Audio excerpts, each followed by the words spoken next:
video on the creel rack. It's to do a continuous warp. This is Gary. He is the man that built the creel rack. This holds up 238 rolls. So it's a smaller loom. Let's see if you can see it in here. We did increase, we were at 220 threads, but we knew we could put a little more on here, so we're going to do the full 238. Using polyester, it's a little cheaper just to get the all white polyester. It is expensive. One of the biggest costs to start a continuous warp, but once you have it, it's 550 rugs we estimated we can get off this now. So you'll get your money back very easy. The pegs are at 10 degrees. How tall is this? This is 7 feet? Yeah, 7 feet. Yeah, 7 feet tall. It's about a half a foot off the ground. I'll get a better video in a moment. And I'll show you how it goes through the loom in just a moment. Okay, so here's the loom and the creel rack at the bottom. You're going to want to figure out how many pegs you're going to need. So one obviously per thread that's going to go through the loom. And how Gary figured it out was the width of the loom and then the height at how many he can get on here. So if you get extra, then you have some storage space, but we're going to fill these. My order is messed up. I ordered 250 rolls. They sent 200 white and 50 black, so I had to wait for the other 50 white to come in, which will give us some extra ones, obviously. So let me get at the other angle because of the sun reflecting off the snow. So the threads go from experience of just the first time setting it up, not even experience, but trying to figure this out. It is 7 feet tall, and then there is the bottom. It's about a half a foot off the ground. So when we threaded, we started with this thread and we worked the first thread and we worked our way over. So what we did is all these threads on this row go in, and we went this one, then this one. So this one goes in under, then this one, and it just goes down and over this post or under this post and then up, and then of course then this one. So this is number 3. Let's see, no, 1, 2, 3. This will be number 4. So 1, 2, 3, 4, 5, 6, 7, 8, and all the way up. So then this one would go down. I'm just trying to keep a straight line, and if we want to switch out, put some other colors in here, we can do that later. You just snip your thread, tie it, and then about 2 rugs in it should switch over, maybe 1 rug. So from this side, if you look at the threads, all of these go down. So here, when they're coming this way, I started from the bottom and went up. So same with this row, they come down, they all go this way. So this one would be here, this one would be a little further over, this one would be a little further, and I'm just hoping it's going to prevent some tangling. So then the third row, same thing, but then we have this row which would have been the center. And if we kept doing that, this row, the threads would be outside the rack. So we decided I took these threads that are on this side of the rack and they go this way. But when you do that, you have to start at the top so they're not crossing. So then when I did this row, that would have been number 1, 2, 3, 4, 3, 4, 5. And I went all the way down and then continued this way. So this row feeds all in, and then I switched over. Hopefully this isn't too confusing. And you can see the same pattern here. These go this way, and then all of a sudden this row is the opposite of that row, but I have them going this way, so half the bulk is on that side, half the bulk is on this side. And you can do it pretty much any way you really feel comfortable doing it. So now these go this way, and when I put these on, they're going to come this way. So I'll have to start at the top, so the closest thread will be at the bottom trying to think of how I did that. So, hopefully no questions. Feel free to put it in, and I'll try to respond to everyone. Okay, so now when I put a thread on, it comes down. If it's on the front, it only goes underneath one. If it's on the back, it's going to go underneath the other double, and then come up this way. So it goes through. This is the reed, same size, same everything that's on the front for the beater bar. So it goes through one, and it helps separate and keep it straight. And then it's going to come over. Let's see if you can see. This is the same thread as this one. So it goes over, and on this loom it's going to go this way, and then all the way around. This is sandpaper, glued on. It's not going anywhere, and it's really grippy. Make sure before you put it through here you have enough to go all the way through your loom. If you don't, it's not going to slide on here. That's the whole point. This is going to hold all your tension. Then it's going to go up over your back beam, and then through. This is a little wonky right now. And you're going to do like you normally do when you set your loom. So the next thread I'm going to do looks like it'll go through. This is only has two, so I will go through the front one, and then of course then through your beater bar. And right now we have them slightly tied off. Alright, so I'm going to try to do this one-handed. So we still had 2 pegs on the front and the back of the second last row, and then I have this whole row to do. So I'm going to try to do some of these. So the last thread came from the back, so this one, now I made sure my thread is going over this way because I want it to come down on this side. On this, I forgot to mention, these are at a 10-degree angle, these pegs. So, and I think you can go straight in, but sometimes people said they popped off, so they put a peg in here. We decided an angle because we didn't want them to pop off. But some of these are really, like this one looks bigger than this one. This one's really fine. All came from the same company. This one's a little looser packed. We found that sometimes they get back here and then they wrap really tight around here and then don't pull. And we don't want to have any issues. We want it to be really smooth. So Gary put on these. What size are these? 1 3/4. So these are about 1 3/4, and it's kind of like a bobbin stop if you think of a sewing machine. So when they're pulling, it hits this, and these are, you know, they're not getting in the way. This sits on here just fine, but they hit this and it makes it come back. So very simple, very easy fix. So now the thread is on here, and I want to go underneath this. So now I'm underneath this, and I'm going to go through the next slot on here. Let's see if I can do it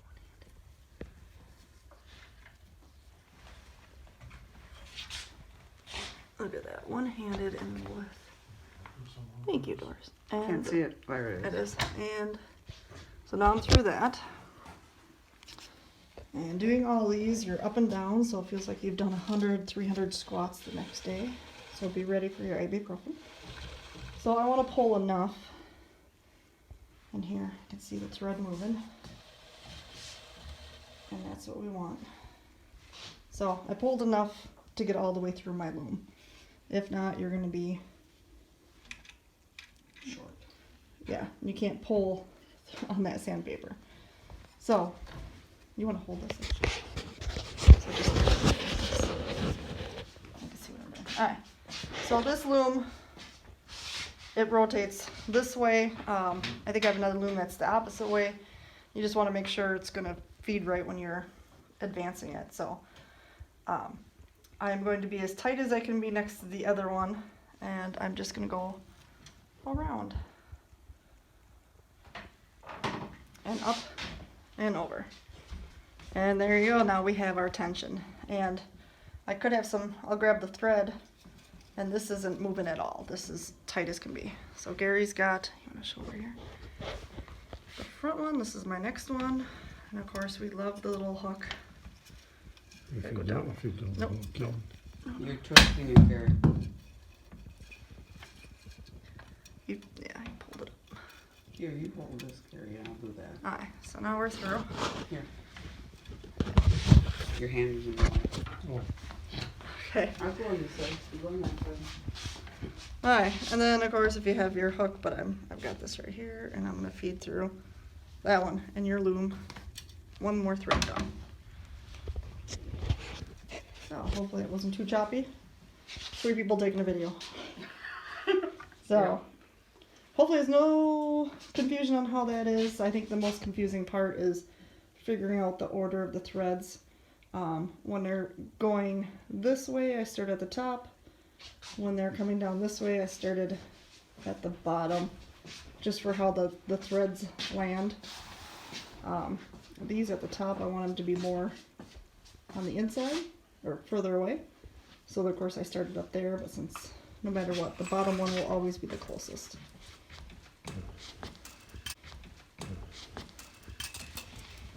We don't know how far apart we're gonna be yet. This here spool should be, center of it should be about 5 3/4 off the leg. Oh, yeah, how long are your pegs? Oh, Pegs are 6 inches long and how far apart? and they're 5 inches apart. 5 inches apart. So 5 inches, and it depends on what kind of cones you use. So if you have, we have a pretty big gap here, but we left them, and I like that we left them because it helps with this. I think if they're too close, we wouldn't have been able to get that in, and we just didn't have plans from anything. And this just made it easier to give us a little flexibility, and we already moved this out, so you can see how far the pegs come out. We found it's better to have your threads are going to come just on the inside of this. So this one's out a little further, where the back one, the threads, if this was the back, comes down and then it goes underneath, so then you want your peg a little further in. So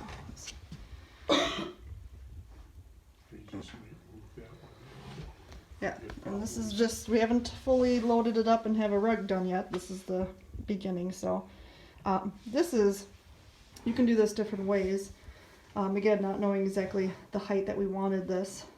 So we have some brackets here, and then there's other holes, so if we wanted to bring it further in, but so far we're liking that it's further out. And it can get screwed and loosened and then brought up and down with this.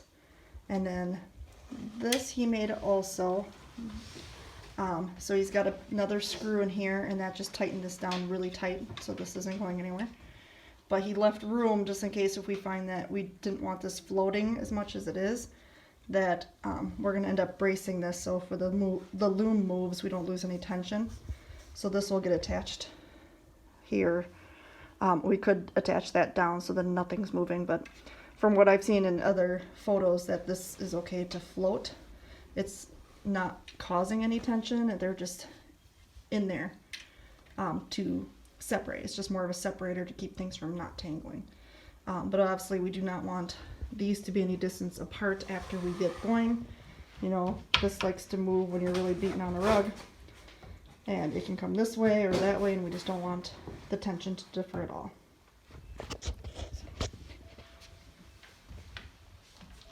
I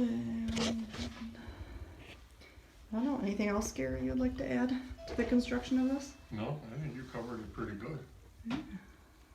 So these are 2x4s. Well, it was a 2x6 we saw it down. They're 2.5 inches wide. So Let's two, see. yeah. And He's 1.5 got the other. pegs. They stagger. So I think at the bottom will be short. Like this one obviously would have been too low. I think I've seen some where they just drilled through if you want a straight peg. But again, we wanted an angle because they don't have them pop off. And these aren't going anywhere. I've pulled pretty good and they stay right on there. But then you're going to need this. So there is some flexibility in how you design this. So these are 2.5 by what? 1.5. 1.5. Yeah. And they're sturdy. And you just depends on how many of these you need for how big your rug is. And there's Got 17. little clips like this up here anchoring stuff tight. And Yeah, screws go down this way and screws go up from the top and bottom. Yeah. So on the front, Gary's feeding it. And you have the back peg. And then it comes to the front one.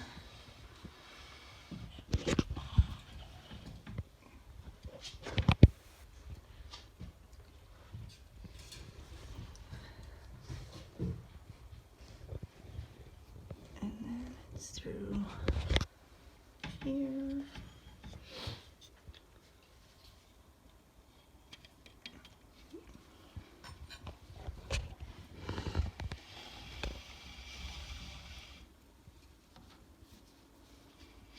Make sure you pull enough.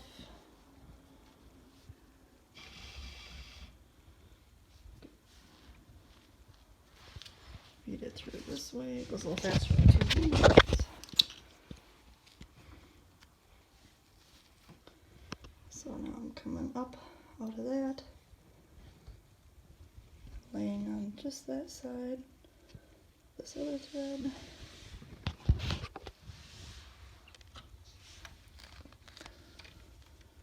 Up and around, and back over, and up over this. And then Doris does that step. And then that step. I might have a few more to go. And now I see underneath here, and there's some crossing, but I think once it advances, it's going to even out. Did pretty good blind. That's what we're going to hope. There's where they're crossing here, they'll even out. Alright, so that was the back one. Now we're going to do the front thread. Through. Taking some extra.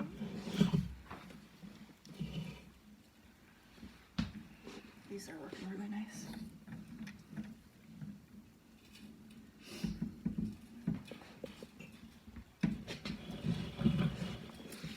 That's what fronts we need a back through.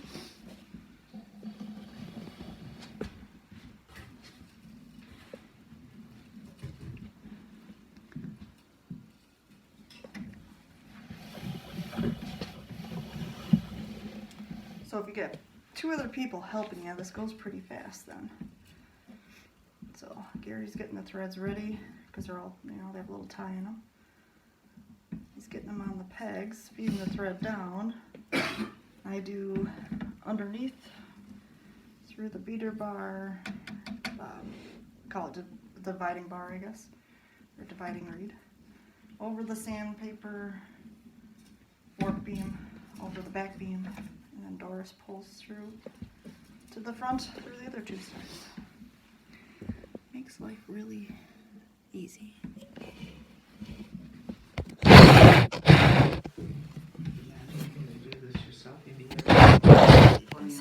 See how nice that's feeding off that?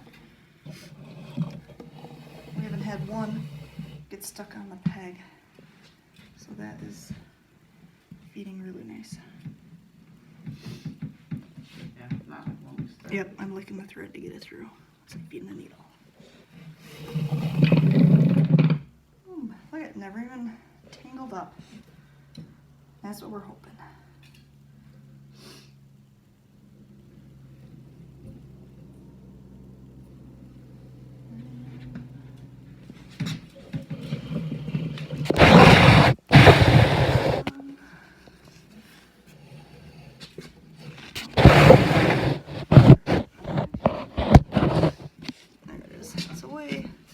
Only a few more pegs to go.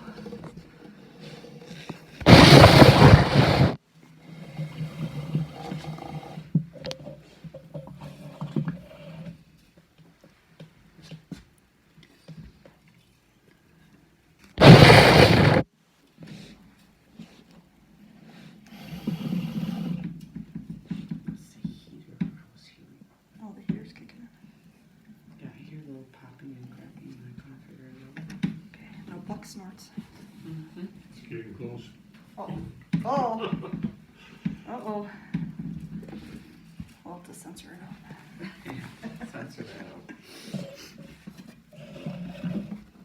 Not a professional video. first video ever for YouTube. Yeah. So hopefully everyone likes it. Hopefully. But there was not one single video I could find of setting up one of these. And everyone was asking, so we are creating the very unprofessional, choppy video that I'm creating. Alright, so we got Doris now, so she's going to advance it. You can come forward before she does a rug, so she's going to show us very slowly. So first step, she steps on to release the tension. Hold on, Doris, you're going too fast. So she steps on, however your loom works, she releases the tension from the sectional beam or the warp beam. So now this lever is up, and that can freely move. And if you notice, that didn't move at all. This is where all the tension is, and nothing's pulling it. So now she's going to pull the crank, and this turns the front. I don't remember what that's called. So we're going to advance this forward, and that's what she's doing right now. And it's pulling the threads. Let me get close here. And she's going to keep pulling until she needs to. Maybe you can see the threads moving. It's kind of hard, they're all white. She can go a little bit more. So, it's my little one behind the threads. Say hi, Aurora. Hi. There we go. So, it works! Woohoo! Yeah. How the threads did we do it right? You did right. Did we do it Finally, right? can I? Do they look good? Do they They look look good? good. They look good. They look It's good. finally good. Oh, I always hate when you miss one in the center and have to redo them all, but we didn't do it in the center. We did it towards the end, so. Alright, Ain't no one. all done. If you guys have any questions, I hopefully covered everything. I think I did. Gary, do you have anything? No, you did a good job there. So now they get to Play. play. You did very good.